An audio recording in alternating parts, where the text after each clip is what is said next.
La mauvaise, c'est de mourir loin de chez soi dans la solitude d'un hôpital parisien ou genevois, à la suite d'une agonie interminable ou pire, c'est cette mort subite que les bêtis, le peuple auquel appartient Paul Biya, appellent au Unsijena, le mal qui surprend en terrifiant.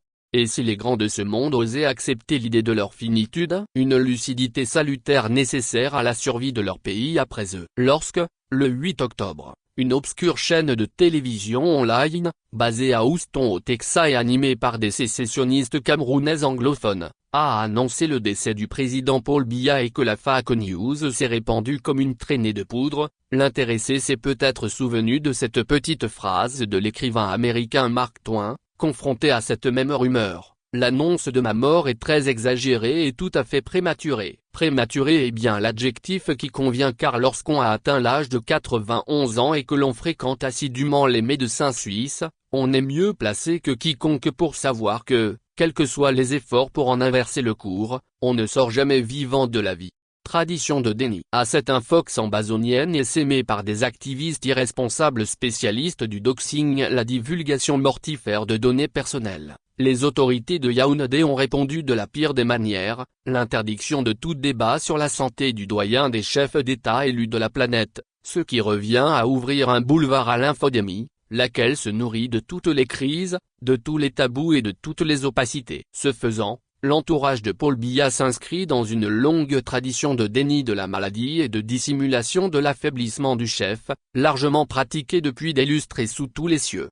Georges Pompidou et son cancer du sang masqué sous l'appellation de grippe récidivante. Léonie Brejnev et ses coups de froid camouflant pendant près de 8 mois des épisodes répétés de mort clinique. Mao Zedong, 3 crises cardiaques, une maladie de Charcot, un Parkinson et autant de bulletins de santé triomphants. Francisco Franco, 5 opérations, 1 mois d'agonie et d'acharnement thérapeutique dans un assourdissant silence. Omar Bongo, décédé dans une clinique de Barcelone après 4 semaines de folles rumeurs. Wari Boumedienne, transporté mourant, et secrètement, de Moscou à Alger au bout de 3 mois de dégénérescence due à la maladie de Waldenström-Mahem. Abdelaziz Bouteflika et sa bronchite finale après 6 années d'impotence. La liste n'est pas exhaustive, tant est commun le réflexe des puissants et de leurs proches, tétanisés par la peur du vide, de noyer l'opinion dans un brouillard de confusion. Contre-obligation de transparence. Certes, la santé des chefs, comme celle de tout un chacun,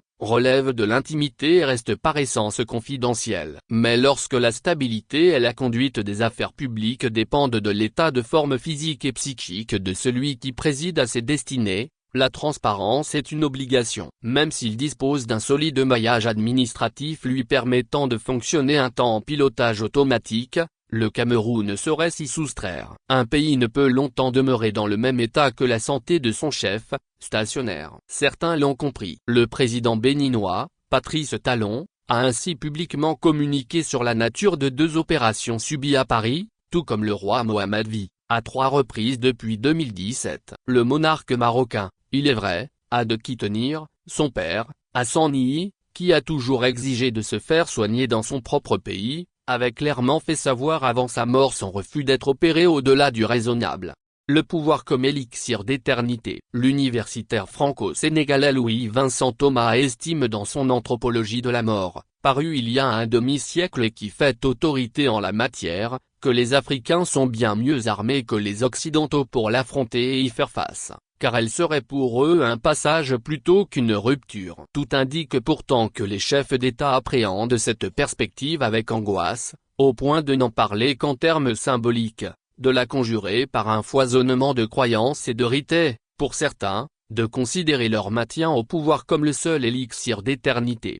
Mais, par-dessus tout, le chef africain craint de mal mourir car oui, il existe, dans l'idéologie funéraire dont nos présidents sont imprégnés, une bonne et une mauvaise mort. La bonne, c'est de mourir sur ses terres afin de présider à ses propres funérailles après avoir conversé avec ses ancêtres, mis ses affaires en ordre, liquidé ses dettes et ses contentieux, confessé ses fautes, préparé sa succession et rassembler les siens. La mauvaise, c'est de mourir loin de chez soi dans la solitude d'un hôpital parisien ou genevois, à la suite d'une agonie interminable ou pire, de cette mort subite que les bêtis, le peuple auquel appartient Paul Biya, appellent au Unsijena, le mal qui surprend en terrifiant. Ces fins stériles et dangereuses, tant pour celui qui meurt que pour la collectivité, portent les stigmates de la vengeance et de la punition. On comprend mieux pourquoi Félix Houphouët-Boigny, atteint d'un cancer en phase terminale, fut maintenu artificiellement en vie jusqu'à son retour en Côte d'Ivoire. Pour les Baoulés, il était inimaginable et insupportable que son décès soit prononcé ailleurs qu'en terre des Burnis. Le poids de l'incertitude d'une mort maîtrisée,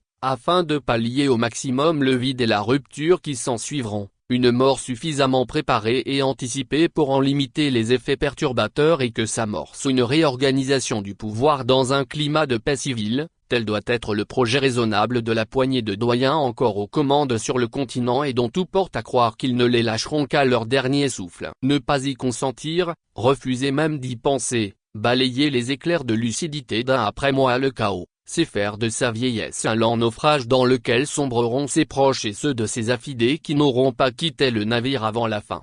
Lorsqu'ils ont cru apprendre, le 8 octobre, le décès de celui qui, depuis 42 ans, préside à leur destinée, 25 millions de Camerounais ont été saisis de vertige. Entre l'angoisse des partisans et le soulagement des opposants planait le même sentiment, celui de l'incertitude face à une succession que chacun presse comme fratricide au sein du clan présidentiel. Toute mort est un saut dans l'inconnu, dans lequel un chef digne de son rang ne saurait entraîner les siens. Il faut, quand il est encore temps, savoir la regarder en face et s'y préparer.